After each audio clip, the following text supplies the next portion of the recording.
Assalamualaikum warahmatullahi wabarakatuh.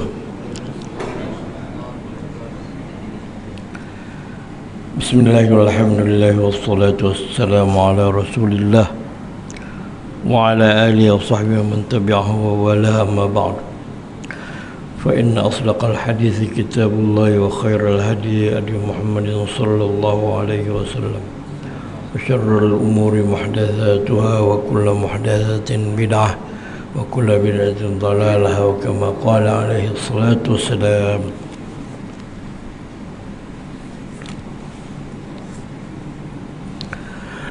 Tuan-tuan imam, pegawai surau, Tuan Nazir, ahli jawatan kuasa, tuan-tuan dan puan-puan pelanggan setia surau An-Nur dulu, kini dan selama-lamanya. Alhamdulillah, pada kali ini saya dapat menghadirkan diri seperti yang dijadwalkan. Alhamdulillah. Yang lepas tu miss sekali kerana pergi ke Tanah Suci. Ya. Dan kita sudah hampir ke bulan Ramadan. Malam apa? Esok kah? Esok ke apa ke? Lusa ke yang nisfu Sa'ban? Dan kita akan berpuasa insya-Allah, mudah-mudahan. Dan saya lihat tadi rumah imam pun dah siap. Cantik ke mana? Tinggal imamnya ada ke tidak? Taklah. Ya. Dapatlah tuan-tuan menikmati suara imam yang merdu barangkali ya. Macam yang dulu tu tuan-tuan Nabi mana? Kak Patani ke manakah?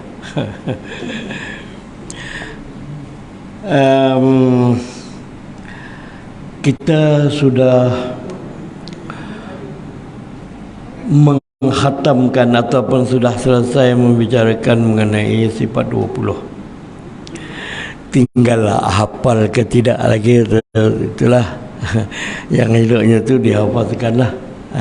Wujud kita maqa tu dia dihafalkan dan dihayati maknanya. Dan kalau dapat diketahui pula sifat-sifat yang berlawanan daripada sifat-sifat yang 20 itu. Dan apa namanya, persaitankan orang-orang yang mengkondem pengajian sifat 20 ini. Tak berhenti-berhentilah. Sampai ke kemudian ni pun ada juga mempelekeh pengajian sifat 20 ni, katakan sifat 20 ni falsafah. Adalah falsafah. Falsafah apa? Mau tak mau kita memang kena tahu sifat 20 itu, sebab ia adalah intisari dan kandungan daripada Al-Quranul Karim. Wujud qidam. Allah itu ada ke tidak? Ya ada. Kalau ada, ya wujud. Allah Ta'ala itu sedia ada ke ataupun baru aja ada? Tak, sejak dulu lagi dah ada. Tak ada permulaan. Ya qidam. Yang Allah Ta'ala itu ada masa tempoh-tempoh dia mati ke apa ke? Tidak, mana pula Tuhan mana ada mati. Selama-lamanya. Itulah yang dikatakan baqa. Allah Ta'ala itu sama ke dengan makhluk? Macam apa-apa ke? Macam pokok ke? Macam binatang ke? Tidak. Itulah sifat yang dikatakan mukhalafatu ta'ala al-hawadith, dan begitulah seterusnya. Bukan sukar dalam heboh mengatakan pengajian sifat 20 ini sukar. Ada keluar di dalam YouTube satu orang perempuan tua, tak umurnya berapa ke, dia dapat menyebutkan sifat 20 ni habis semua sekali dengan lawan-lawannya, dengan ayat Qurannya sekali. Maka perkataan lawan-lawan itu dijaja-jaja oleh orang yang anti sifat 20 ni. Dia kata Tuhan itu ada, lawannya tiada. Ya, ada, lepas tu lawan-lawan jadi tak ada. Wah, ini semuanya berniat yang tidak jujur terhadap akidah umat Islam, ya. Wallahu a'lam bishawab. Kita masuk pula kepada, pindah pula ke tajuk yang lain, sebelum masuk kepada sifat yang harus bagi Allah Subhanahu Wa Taala. Tu sifat tu mudah saja, satu je sifat yang harus bagi Allah Taala tu, ya. Tapi di sini penulis sebelum membincangkan sifat yang harus bagi Allah Taala, nak menjelaskan lagi sifat-sifat Allah Taala itu, sebab ada timbul kekeliruan mengenai Allah Ta'ala tu di mana. Jadi orang-orang sebelah sana, sebelah Pak Wahab tu, dia kata Allah Ta'ala kat langit, Allah Ta'ala di atas aras. Macam mana pula? Itu Nabi Musa bercakap-cakap dengan Allah Ta'ala di Bukit Tursina di Palestin. Nah, Allah Ta'ala di Palestin kah? Lepas tu ada lagi Allah Ta'ala, ada hadis Nabi mengatakan, kalau kamu salat, jangan kamu berludah ke hadapan, sebab antaramu dengan Kaabah dengan itu ada Allah Ta'ala. Oh, jadi Allah Ta'ala kat ujung sejadah lah. Bukan begitu. Jadi itu sudah rosak dia punya penjelasannya, ya. Tajuknya Allah Maha Suci dari arah dan tempat. Kita sudah bincangkan ini dulu masa kita baca kitab yang Tahawiyah, Matan Tahawiyah. Itu Allah tidak terikat kepada tempat, atas, bawah, kiri, kanan. Jihad yang 6. Yang 6 tu atas, bawah, kiri, kanan, depan, belakang, gitu. Allah tidak macam kita, ya. Kita terikat kepada macam itu, ya. Saya di hadapan, tuan-tuan di belakang misalnya. Pak Haji itu di sebelah kanan, Haji itu sebelah kiri. Allah Ta'ala tidak begitu. Dalam huraian di atas mengenai Allah itu Maha Suci dari arah dan tempat, telah dijelaskan bahawa Allah Ta'ala wajib memiliki sifat mukhalafatuhu lil hawadis. Apa makna mukhalafatuhu lil hawadis? Allah tidak sama dengan yang baru, tidak sama dengan makhluk. Allah Ta'ala tak sama sekali dengan makhluk. Jadi dia nak mendalamkan lagi, padahal kita sudah bincang dah, sudah bilang dah wujud, qidam, baqa, mukhalafatu ta'ala hawadis, sifat yang keempat itu. Oh, tak puas lagi sebab banyak kekeliruan. Nyatakan lagi Allah mukhalafatu ta'ala hawadis, Allah berbeza dengan apapun perkara yang baru. Maknanya makhluk. Allah berbeza dengan makhluk. Sifat ini termasuk sifat salbiyah. Salbiyah ini menafikan sifat yang bersalahan dengan Allah Subhanahu Wa Taala, yaitu sifat yang menafikan apa saja yang tidak layak bagi Allah. Allah ada di atas kah? Tak.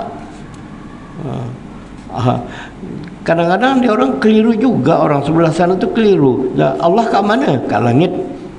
Sekali lagi ditanya, Allah kat mana? Di atas aras. Sebenarnya mana ni? Di langit ke di aras? Sudah kelang kabut lah. Bagi kita ahli sunnah wal jamaah, Allah tidak bertempat. Lepas tu ada pula orang dia lah, ya Allah, orang alim cakap macam tu. Kalau Allah itu tidak ada tempat, di atas tidak, di bawah tidak, di kiri tidak, di kanan tidak, maknanya Allah tu tak ada lah, ya. Pula, ya, macam itu dia punya tanggapannya. Ya, jangan kita samakan Allah tu macam kita. Pun banyak perkara yang kita tak tahu tempatnya kat mana, tapi benda tu ada. Manusia ada nyawa? Ada? Kat mana? Taklah, tak tahu nyawa manusia tu. Kat kepala ke, kat dada ke, kat perut ke? Wallahu alam. Lebih kurang begitulah. Tak semestinya kalau benda tu ada tempat. Maha suci Allah Subhanahu Wa Taala daripada mengambil tempat, ya. Sifat ini termasuk sifat salbiyah, iaitu sifat yang menafikan apa saja yang tidak layak bagi Allah. Antara lain ada dalam antara lainnya ada dalam arah dan tempat.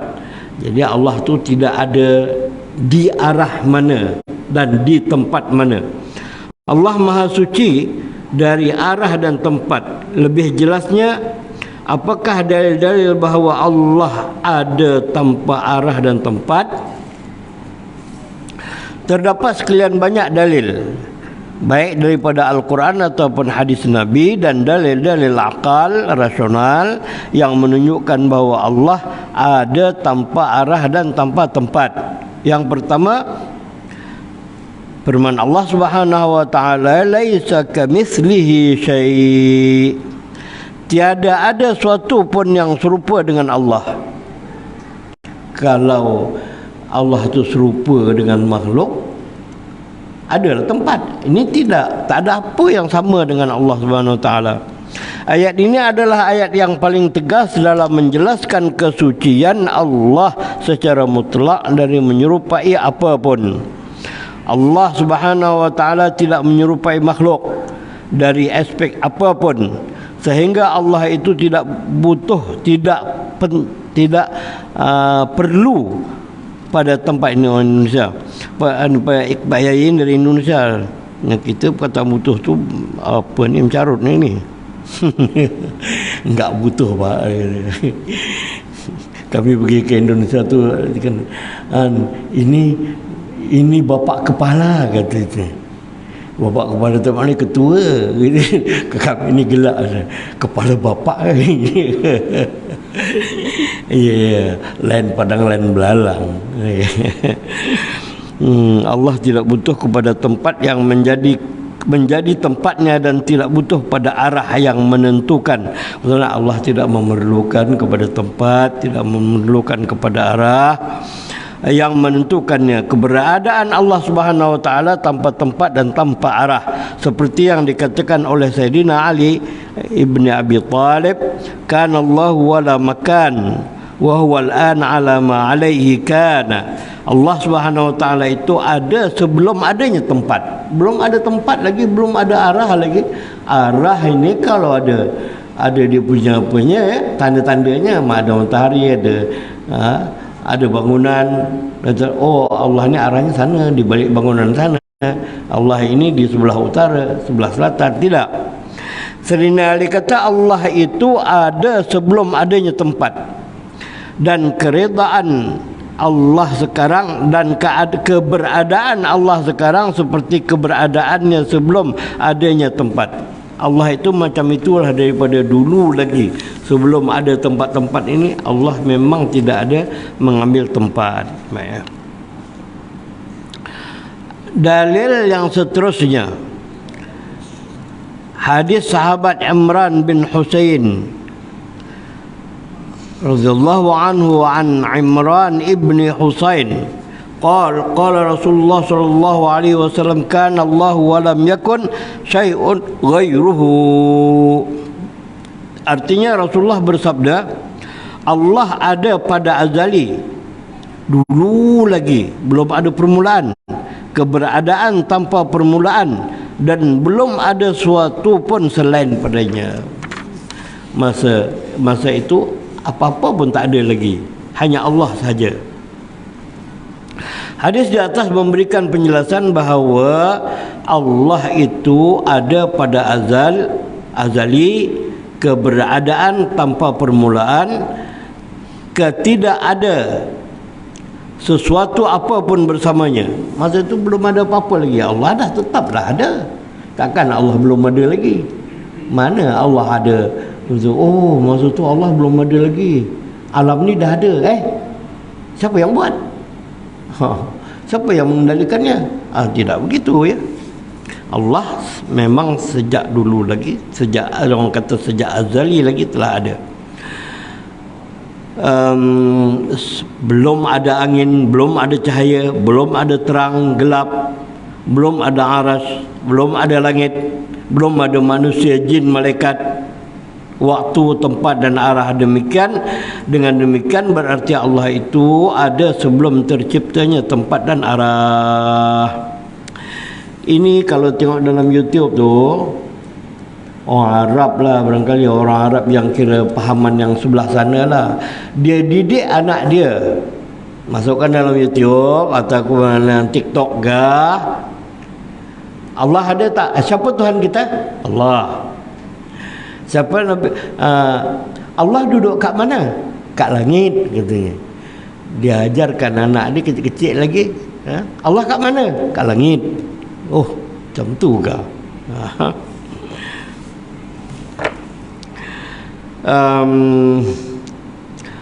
Apabila akal dapat menerima bahawa Allah ada sebelum terciptanya tempat dan arah, maka tentu saja akal dapat menerima wujudnya Allah tanpa tempat dan arah setelah terciptanya tempat dan arah. Dan hal ini bukan termasuk penafian atas wujudnya Allah. Itu ternafilah orang cakap, oh, kalau Allah tak ada tempat, maka Allah tak ada lah. Tak mesti ya.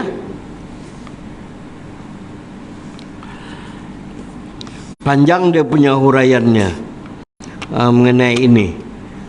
Ada satu hadis Nabi,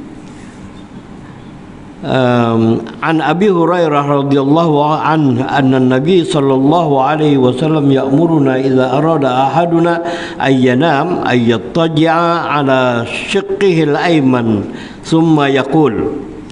Abu Hurairah meriwayatkan Nabi pernah bagi tahu kat kita orang lah, kata Abu Hurairah. Apa dia? Nabi kita apa? Seseorang kamu kalau nak tidur, dia baring mengiring sebelah kanan, kemudian dia baca doa ini. Allahumma rabbis samawati wa rabbil ardi wa rabbil arshil azim, Rabbana wa rabba kulli syai' falikal habbi wan nawa wa munzilat taurat wal injil wal furqan, a'udzubika min syarri kulli syai'in anta akhidhun binasiyatih, Allahumma antal awwalu falaysa qablaka syai'un wa antal akhiru falaysa ba'daka syai', wa antal zahiru falaysa fawqaka syai', wa antal batinu falaysa dunaka syai', iqdi 'anna ad-daina wa aghnina minal faqri. Saya pilih tak nak tinggalkan hadis ini pasal dia ada hubungannya dengan bukan setakat nak menyatakan bahawa Allah itu tidak bertempat, tapi nak ambil pesanan Nabi supaya ambil doa ini untuk mengelakkan kefakiran dan kesusahan dan utang bertimbun-timbun. Masa bila nak baca doa tu? Masa nak tidur. Macam mana caranya? Baring sebelah kanan, buat gitu, lepas tu baca doa ni tadi. Allahumma rabbis samawati wal rabbil ardi. Itu maknanya apa? Nabi SAW menyuruh kami apabila salah seorang kami hendak tidur, agar tidur mengereng. Ngereng sekejap aja, ngereng tu, lepas tu terlentang lah pula. Masa mula-mula nak tidur tu, pada bahagian badan di sebelah kanan, kemudian berdoa. Apalkan doa Melayunya je lah. Ya Allah Tuhan beberapa langit dan Tuhan bumi. Ya Allah Tuhan kepada lapisan-lapisan langit dan bumi, Tuhan kepada aras yang agung, Tuhan kami dan Tuhan segala sesuatu yang Tuhan yang membelah biji dan biji kurma. Ini pun suatu keanehan juga. Biji boleh terbelah. Siapa yang membelahnya? Allah Subhanahu Wa Taala. Katakanlah, alah, kalau biji yang lembik-lembik, biji kacang mungkin lah. Kalau biji kurma, biji mangga, mangga main lagi kuatnya. Dia tiba-tiba sampai masanya dia akan terbelah dan keluar dia punya tunas. Siapa yang buat ni? Allah Subhanahu Wa Taala. Jadi dalam doa ini disebut, wahai Tuhan yang membelahkan biji, faliqul habbi wan nawa, dalam Quran ada. Ada orang rajin, dia pasang video, pasang kamera, ni biji dia pasang untuk dia melihat macam mana pergerakan itu, dia meletupnya bila, pecahnya macam mana, keluar sikit. Kita nak tunggu yang tu berapa jam, berapa hari. Hari dia pasang kamera. Jadi nanti tengok dia punya oh macam ni rupanya biji tu belah. Ya, Allahu Akbar. Saya sempatlah tengok yang kata padang Arafah hijau tu. Kalau orang yang dah pergi haji, padang Arafah tu kan dulu padang pasir. Sekarang hijau, anak lalang tumbuh putih. Siapa yang bikin? Allah Subhanahu Wa Taala. Iyalah, apa tidaknya hujan, katanya seminggu hujan tak berhenti-henti turun kat padang pasir tu. Sekali lepas tu dia tumbuh, seronoknya binatang-binatang makan. Dan seronok juga manusia. Berkelah dia, hampar tikar apa semua, duduk dia kata, tak pernah jumpa rumput. Kita sini rumput kita racun. Jadi tadi nak balik semula tu, Allah, Nabi ajarkan berdoa. Doa itu disebut apa? Allah yang menurunkan Taurat, Injil dan Quran. Apa doanya? Aku berlindung kepadamu dari keburukan segala sesuatu yang engkau pegang umbun-umbunnya.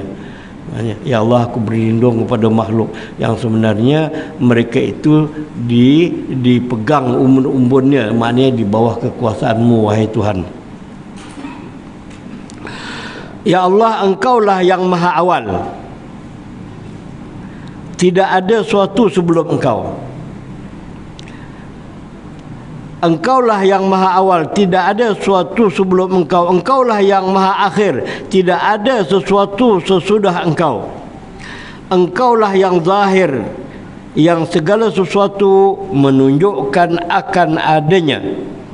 Tidak ada sesuatu yang di atasmu. Dan engkaulah al-batin, yang tidak dapat dibayangkan. Allah itu kan tersembunyi, tak dapat dibayangkan. Betapa seseorang itu membayangkan Allah itu rupanya macam mana, semuanya itu bukan Allah. Kan ada, kalau kamu bayangkan Allah itu begini, ketahuilah semuanya itu bukan. Mana dapat dibayangkan? Kalau pernah nampak, dapatlah dibayangkan. Ini tidak. Dan engkaulah yang batin, yang tidak dapat dibayangkan. Tidak ada suatu di bawahmu.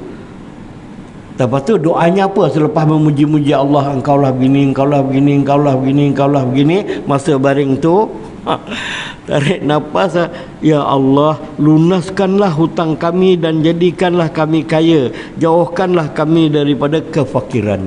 Ini yang dimintanya. Nabi ajarkan supaya berdoa dengan doa ini. Mudah-mudahan kalau kita amalkan itu, lapang, Allah Ta'ala lapangkan hidup kita. Hutang pun tak ada. Ini aduh, hutang tak habis-habis lagi. Tengok berapa tahun lagi hutang ni, bila nak habis? Tapi tak apalah, kalau aku mati dulu pun insurans ada. Insurans yang tanggung. Jadi ini rupanya hendak beria betul lah. Rasulullah tu mengingatkan korang kalau nak tidur, baring sebelah kanan, baca doa ni. Sebelum doa tu puji-puji Allah dulu. Wahai Tuhan, engkaulah begini, engkaulah begini, engkaulah begini. Ayat ini, ya Allah, Ya Allah, lunaskanlah hutang kami dan jadikanlah kami kaya, jauhkanlah kami daripada kefakiran. Memanglah kefakiran tu ni, orang semua takut bab fakir ni. Ya Allah, bukan kata kadal faqru ayyakuna kufran. Hampirlah kefakiran itu membawa kepada kekufuran. Ya, kalau dah fakir tak ada apa-apa. Tapi bukan semua orang. Untuk kadang-kadang orang makin fakir, makin dia kuat lagi agamanya. Tapi kebanyakannya bila dia dah fakir itu sudah tak menentu lagi, tak tahu lagi halal haram, membujur lalu melintang patah. Apa yang nak dibawakan pada hadis yang panjang ini tadi, iaitu mengenai Allah itu tidak bertempat, Allah itu maha awal, tidak ada yang mendahuluinya, Allah itu maha akhir, tidak ada yang selepasnya, Allah itu yang zahir, dan sebagainya. Di situ nak membawa kata inilah tanda Allah itu tidak mempunyai tempat.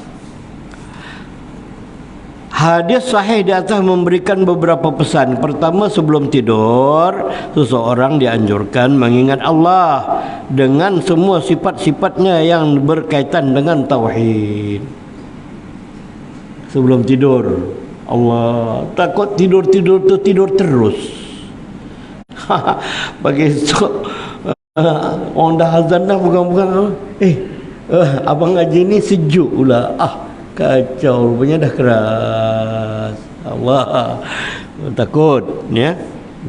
Jadi dipesankan sebelum tidur sebutlah sifat-sifat Allah itu. Tak apalah kalau nak tak hafal apa-apa, sebut wujud qidam maqam khalqatul hawadis qiyamu ta'ala bi nafsihi wahdaniyal qudri radana muhayyar sama besar. Atau baca ayat kursi.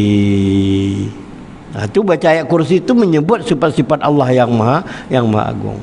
Allahu la ilaha illa huwal hayyul qayyum la ta'khudhuhu sinatun wa la nawm lahu ma fis samawati wa fil ardi man dzal ladzi yashfa'u 'indahu illa bi idhnihi ya'lamu ma bayna aydihim wa ma khalfahum wa la yuhituna bi shay'in min 'ilmihi illa bima sha'a wasi'a kursiyyuhu as-samawati wal ard wa la ya'uduhu hifdhuhuma wa huwal 'aliyyul 'azim.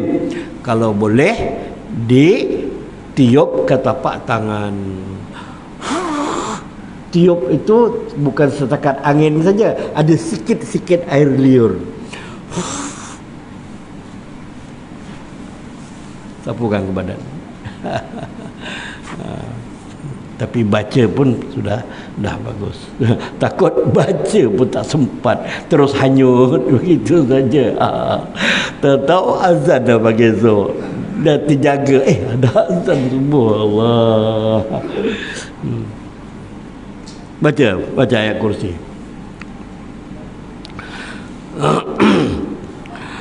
Kedua, mula-mula mengingat bahawa Allah itu pencipta, pemilik alam yang tinggi, iaitu langit yang 7, dan alam yang rendah iaitu bumi yang 7. 7 kita sebut 7 petala bumi dan 7 petala langit. Maksudnya masa nak tidur kita ingat kekuasaan Allah Subhanahu Wa Taala. Kemudian mengingat pencipta, Allah pencipta, pemilik makhluk yang sangat besar iaitu aras, makhluk yang kecil iaitu manusia, dan makhluk-makhluk lain yang sama dengan manusia, serangga-serangga apa itu semua Allah Ta'ala yang memilikinya. Itu semua Allah yang mengendalikan. Kalau tidak, dia takkan pandai. Dan saya pernah cerita mengenai binatang angkut-angkut. Saya cari dalam Google, dalam apa, rupanya bahasanya memang angkut-angkut. Angkut-angkut tu dia bersarang mana sudut-sudut mana tu dia sarang itu dia ambil daripada tanah, tumpuk. Apa keanehan dan kecerdikan dia tu? Dia bukan takat buat sarang di situ saja, dan bukan takat tinggalkan telurnya, dia tinggalkan makanan. untuk anak yang akan menetas daripada telur itu. Tengok, itu cerdik betul ya. Cerdik apa? Cerdik tapi Allah yang mengarahkan dia buat begitu. Pandai pula dia, simpan 2 ekor. Nanti anak ni bila sudah menetas, dia betul-betul macam sarang tu, macam tempurung tu. Di dalam tu nanti dia menetas, dia makan. Dahsyat ya. Allah, hanya Allah yang Maha Kuasa. Kemudian mengingat bahawa Allah membelah biji pertanian. Apalah lagi biji yang keras-keras tiba-tiba boleh terpecah. Biji kurma lah, keras main ni. Kalau nak belahkan biji kurma tu, nak ambil tukul ketuk. Tapi dengan kuasa Allah, biji itu kalau dah dicampakkan ke tanah, tak lama tumbuh dia. Pecah. Faliqul habbi wan nawa. Biji jagung keras juga. Biji berangan, buah berangan, keras. Mana boleh ditokak gitu, kena ketuk. Siapa yang membelahkannya?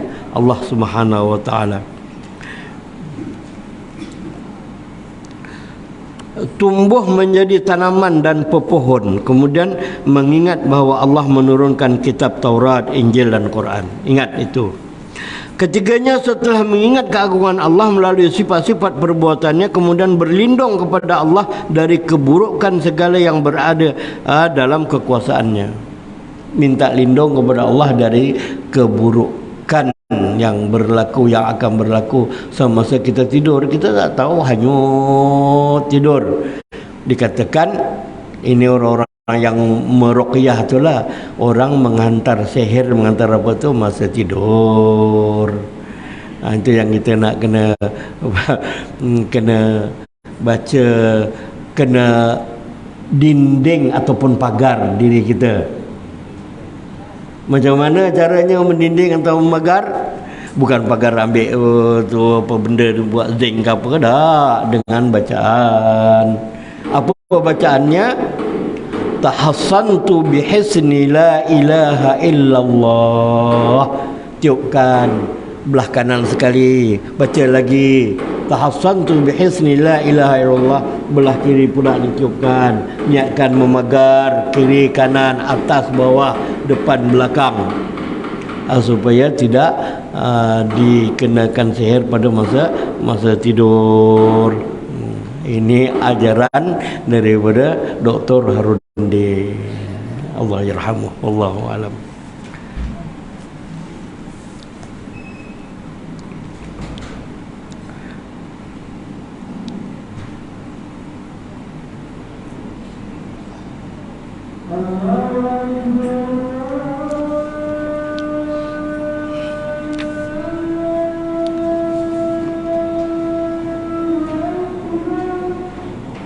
Allahu akbar.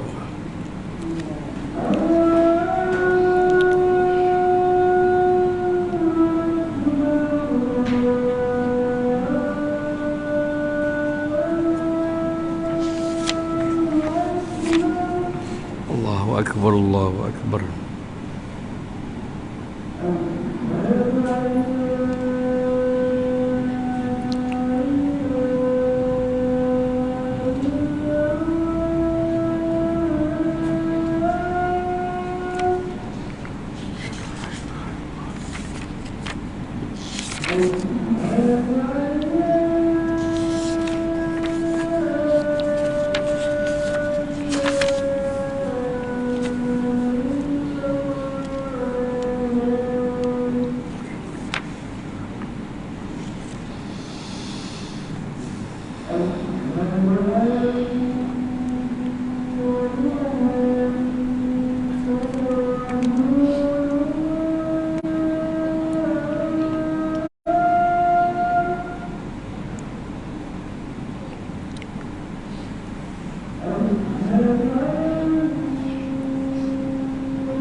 لا حول ولا قوة إلا بالله العلي العظيم.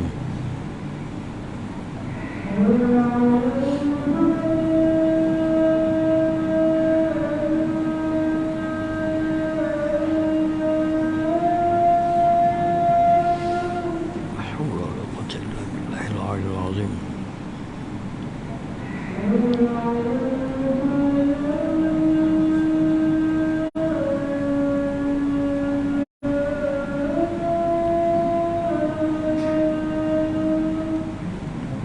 لا حول ولا قوة إلا بالله.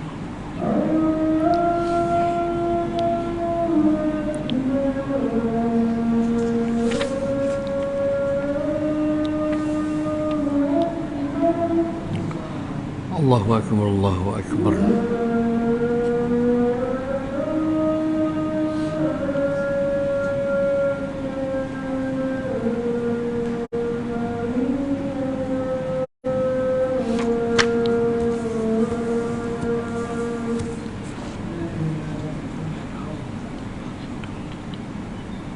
سيدنا محمد رسول الله.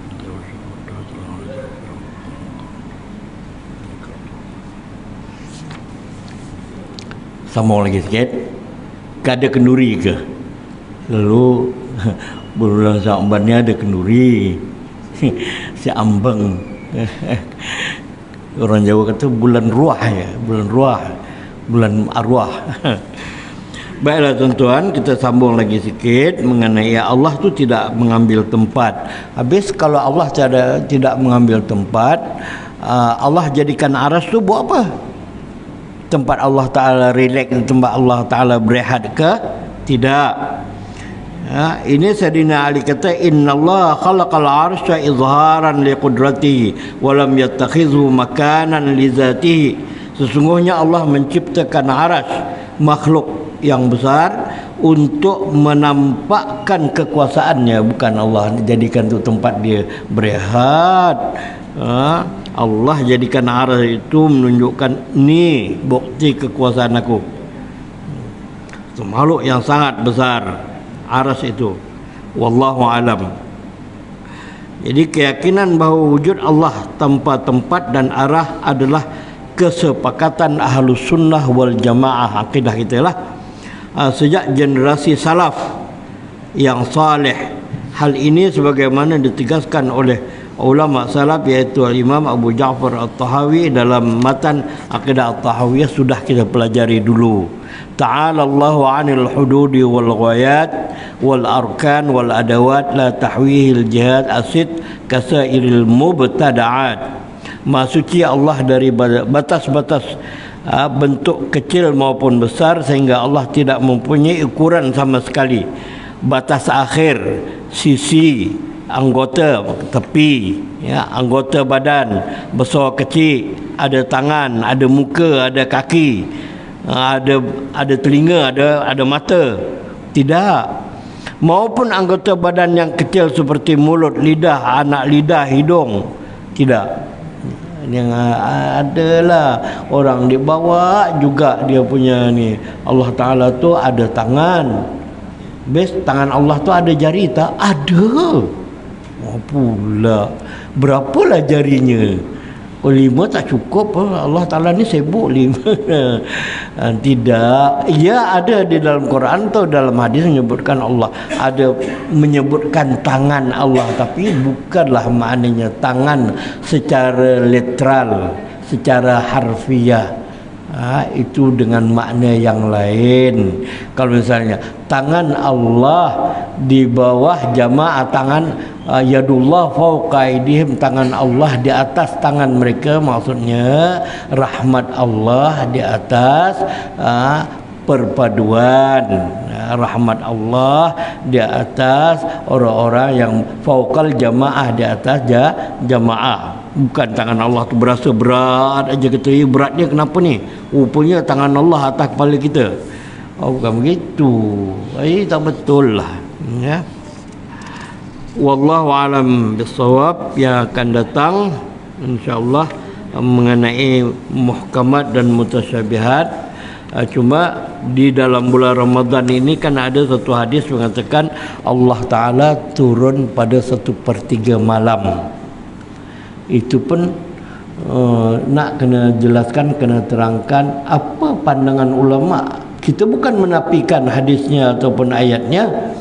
Yang kita nafikan itu pengertiannya. Apa makna Allah Ta'ala turun pada 1/3 malam? Bertanya, ada yang nak minta ampun? Ada, mereka kata, ampunkan. Ada yang nak minta apa-apa? Ada, bagi je. Bukan Allah Ta'ala turun. Jadi Allah Ta'ala ni tidak mempunyai sifat turun dan naik, pergi dan datang. Tidak. Bukan begitu. Ya, maksudnya Allah menurunkan rahmatnya pada 1/3 malam itu, pada 1/3 baki malam, ya, Allah menurunkan rahmatnya dan menurunkan keampunannya. Masa itulah kalau nak minta ampun, astagfirullahalazim. Jadi mereka kata, tu dia minta ampun. Tak apa, Allah Ta'ala kata ampunkan. Tu dia minta ini, bagi. Bukan makna Allah Ta'ala turun bina-bina. Kalau Allah Ta'ala turun ke Seksen 20, lepas tu Allah Ta'ala turun ke mana pula? Ke Sumatera. Allah Ta'ala turun ke India. Mana pula 1/3 malam tu berpindah-pindah. Wah, saya buat betul Allah Ta'ala ni asyik turun aja, tak ada naik-naik. Ini menunjukkan akidah itu tidak tepatlah, tidak betul. Eloklah ulama-ulama salaf menerangkan yang dimaksudkan Allah Ta'ala turun itu, Allah Ta'ala menurunkan rahmatnya. Allah Ta'ala menurunkan rahmatnya. Allah tak perlu kepada turun dan naik, ya. Kemudian belum apa-apa lagi sudah ada yang mengkritik mengenai selawatan kita di antara sembahyang tarawih itu. Persaitankan itu, teruskan aja. Pas dua rakaat sembahyang tarawih itu ada selawat. Fadlamillah wa ni'mah, maghfiratuhu wa rahmah.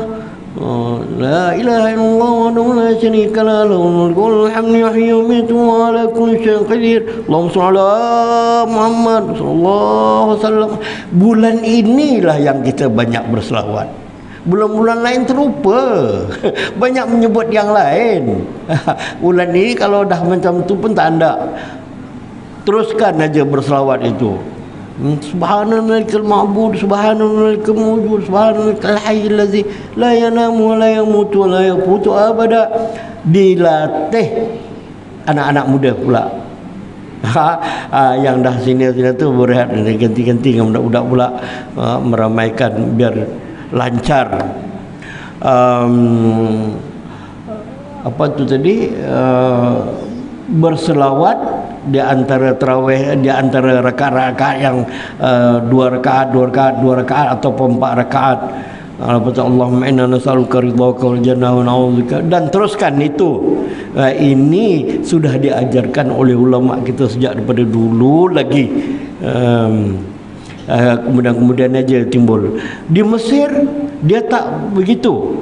Tapi dia tak menafikan selawat tu. Dia ganti selepas 4 rakaat dia baca qul huwallahu ahad ramai-ramai 10 kali.